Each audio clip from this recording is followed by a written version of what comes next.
Hey, what is going on, my fellow Sagittariuses? Butch Tarot here. I am going to do your December read.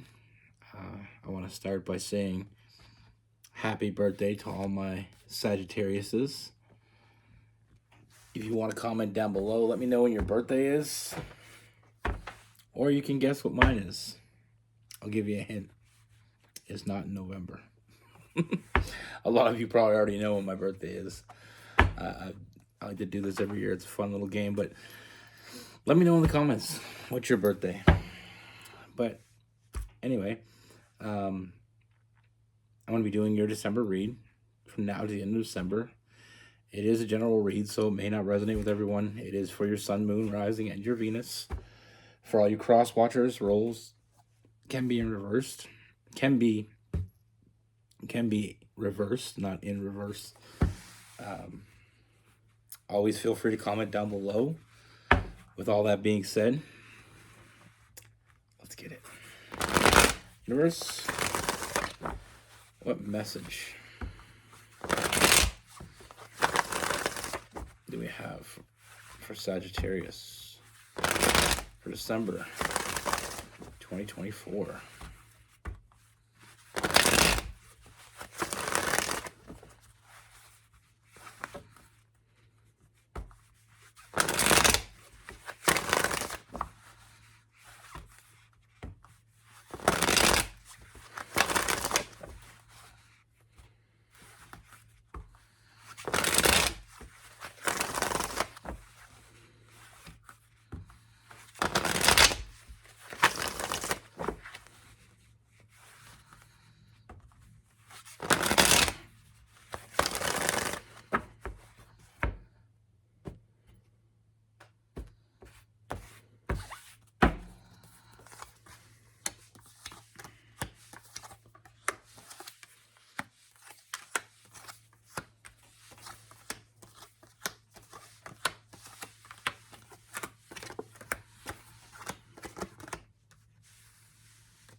Right, Sagittarius.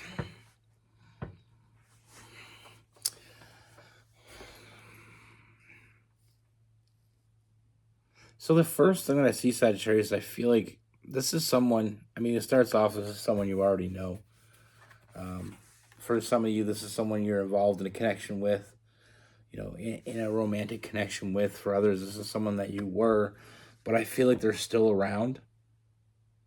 It's almost like there's still hope. And then for the ones that are still in this relationship, I mean, I feel like it's the same thing. There's still hope. But I feel like this hot and cold energy with this person, the in and out, always kind of making you feel like you're on your guard, like how always have to be, it's like you're always prepared for the worst with this person because you have no idea what they're doing. You know how you feel when you're around this person.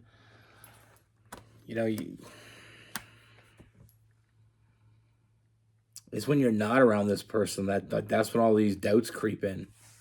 This anxiety, these sleepless nights, spending all this time in your head with that hermit.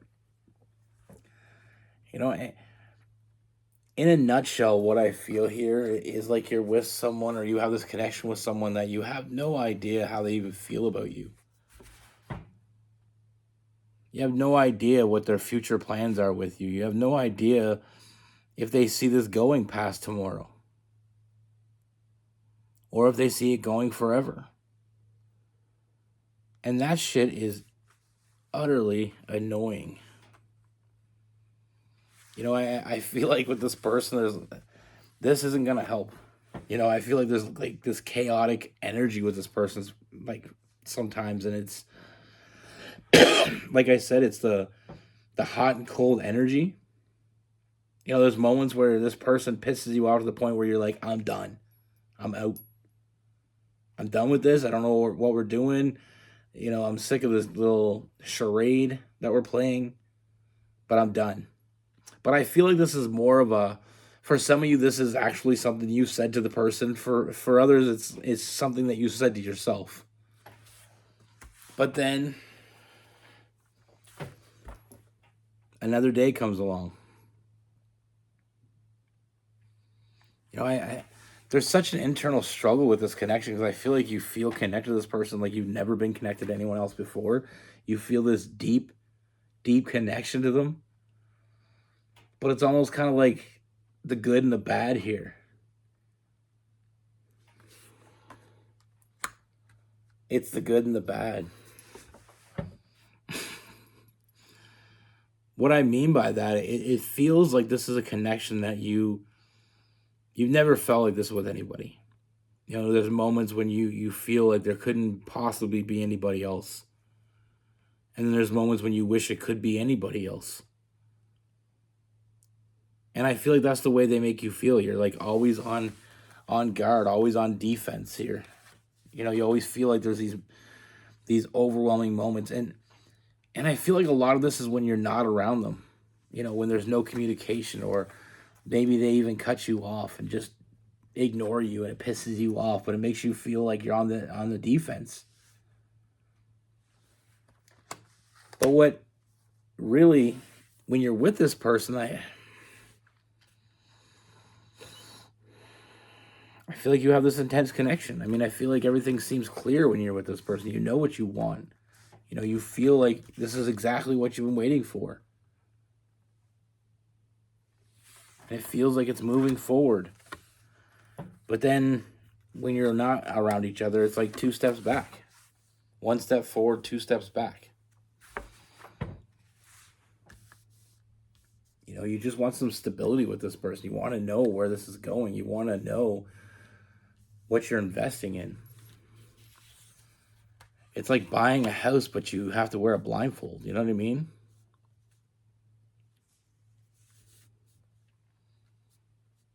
Like, hey, we're going to go pick out a house today, but you got to wear a blindfold and decide what house you want with the blindfold on. What are you giving to? You know, there's so much going on here. It's beautifully toxic. So it's chaotic. Some of us live in that place. Some of us need that type of place.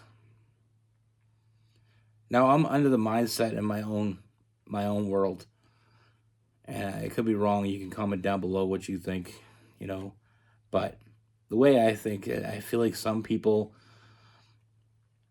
and I know I'm gonna get a lot of trouble from some people on this because I voiced my opinion about this before, but I feel like sometimes some people just need a little bit of toxicity.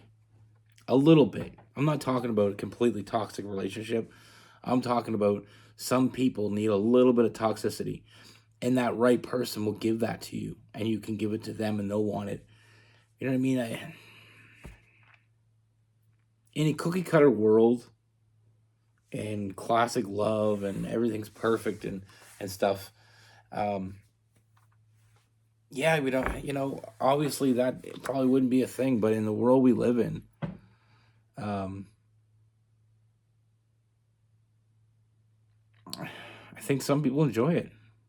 And what I mean by that is my aunt and uncle have been married for 42 years. And they fight, but they love each other. That's their toxicity. They like to fight. They like to argue about things. They bicker all the time. But they're in love. It works for them. They need it, though. I don't think either one of them could be with someone that couldn't hold their end in an argument. That's just an example. It may be just me. I've seen lots of examples of this. I'm not going to sit here and waste your time with those examples, but let's get back to the read. I mean, I feel like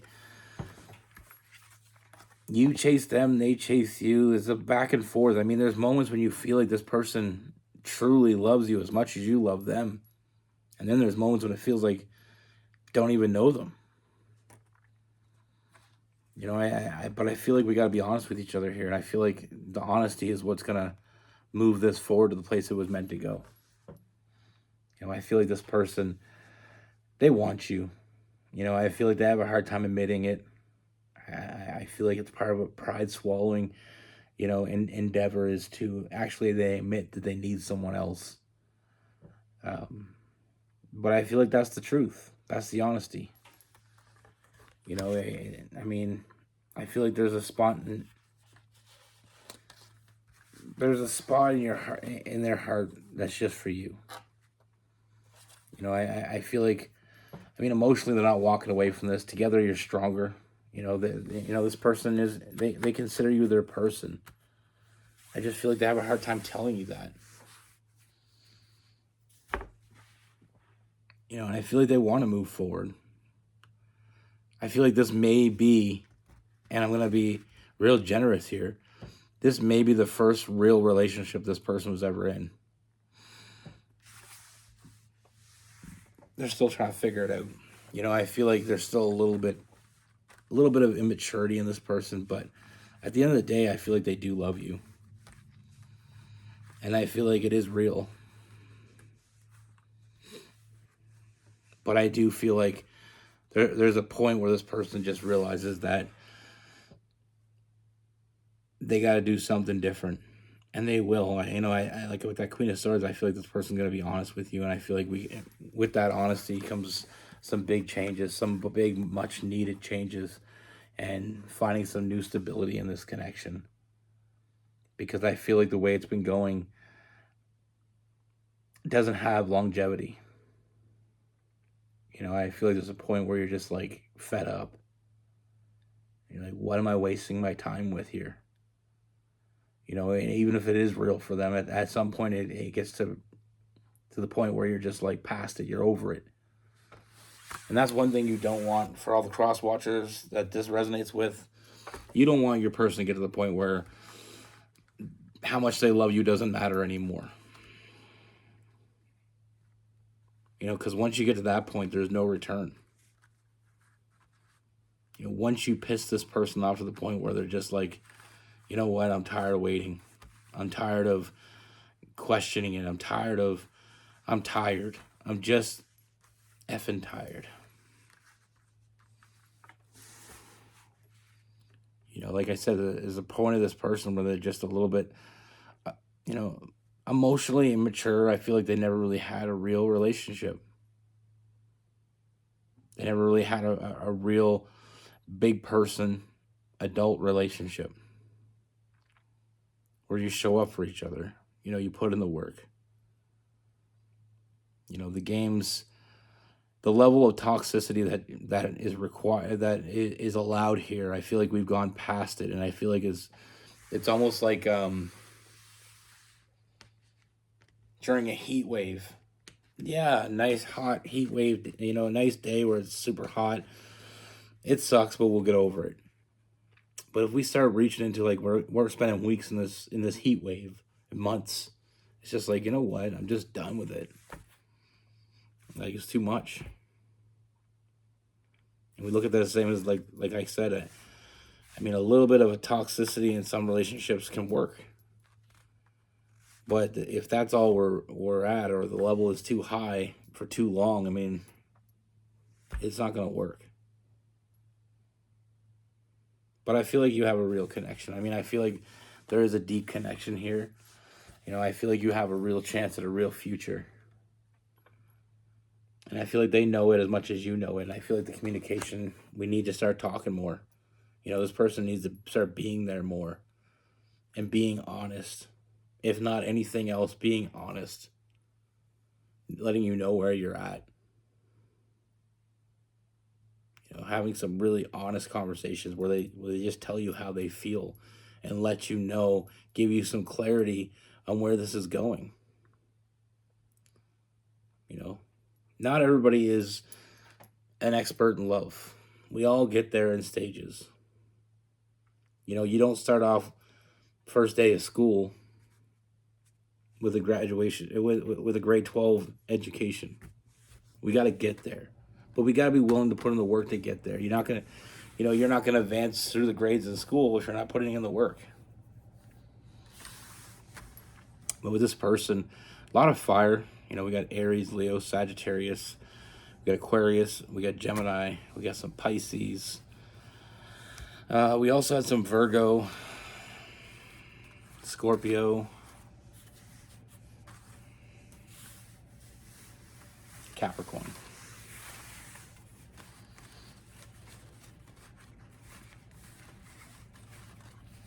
I don't think all relationships can handle toxicity. I want to reiterate that and make sure you realize that I'm not talking about every relationship. Some people just can't handle it. They don't want any. I mean, I've been in relationships where I want to, I like someone that's going to challenge me. If I'm wrong about something, I want you to tell me I'm wrong, and I want you to, I want you to fight me on a little bit. And I like a good argument. And that's what I mean by toxicity. I don't mean like toxic energy between two people, because toxic is bad. A little bit of toxicity, I'm talking about a little bit.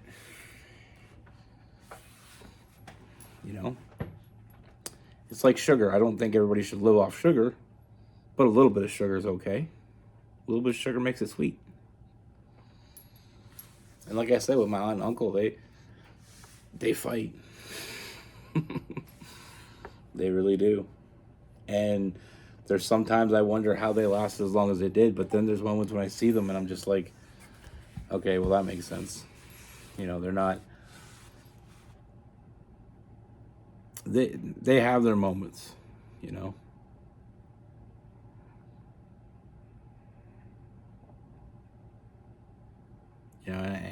when I think of that, a little bit less of a long-term relationship, but still pretty long-term. A friend of mine and his girlfriend, they've been together 11 years. And they have a tendency of making each other jealous, which is toxic. But it works for them. They both do it. I feel like that's what it really comes down to, is you can't be one-sided. One-sided, I don't know. And let me express this very clearly. I don't think we should find ways of being toxic in a relationship, but I feel like there is some relationships that can handle it, that can withstand it. Like I said, obviously, some people can't handle being jealous. I dated a girl, actually I just talked about it in a past video. I dated this girl years and years ago, and she was a Cancer. And I remember with her, she would remember everything we ever fought about or everything I ever said. And she held on to that shit. Like, she held on to it like she had like a, I used to call it her journal, her mental journal. Anything I ever did wrong or ever said wrong, or anybody ever said wrong to her, she had it in her head and she stuck with her. As a fire sign, I'm able to get over shit right away. You can say some stupid shit to me, and I won't think about it. I could be over it in an hour. Me and my best friend, he's a Gemini. Me and him have gotten to fights before, like big arguments. And an hour later, we're best friends again.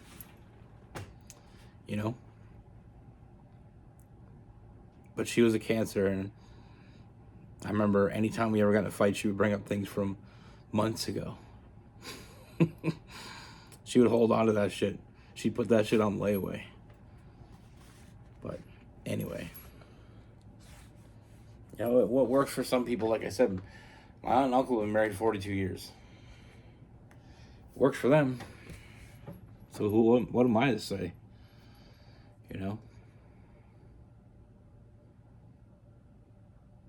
There's lots of people that don't last even half that long in a relationship. So,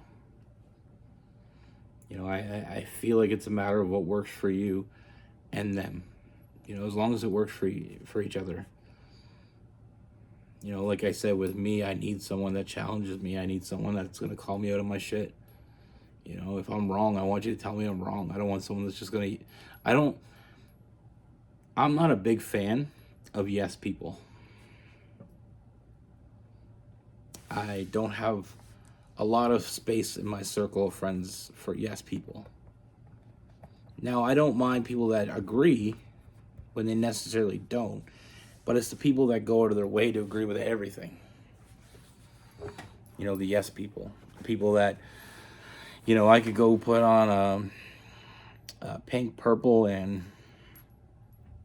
yellow leotard and walk around in it and say, this make me look stupid? And they'll be like, no, looks good. You know, I need people, and I do have a few yes people friends. I'm not going to say that I would ever not be your friend because you're kind of a yes person. I have a few that are kind of yes people, but most of my friends are either very honest. You know, I really get drawn to like blunt people. I like blunt honesty. You know, because like I said, I'd rather be surrounded by people that tell me everything, even things I don't want to know, than people that don't tell me anything. But that's just me. But like I said, with this person, I mean, I feel like there's a lot of things going on with their energy, but I feel like genuinely they care, genuinely they love you, and genuinely they're happy where they're at. But then there's parts of them where I feel like they're not as happy, and I feel like the parts that you're not happy with, I feel like they're not happy with it either. I just feel like it's lack of communication causing this not to be solved. It's like that elephant in the room. We need to talk about it. You know, we can't just keep feeding that elephant because it's going to get bigger and bigger till we're squished out of the room and there's no room for anybody else. You know, the elephant doesn't stop growing. It was a baby elephant at one point, lots of room. You know, we keep feeding it. Anyway, be good. Take care. Stay safe.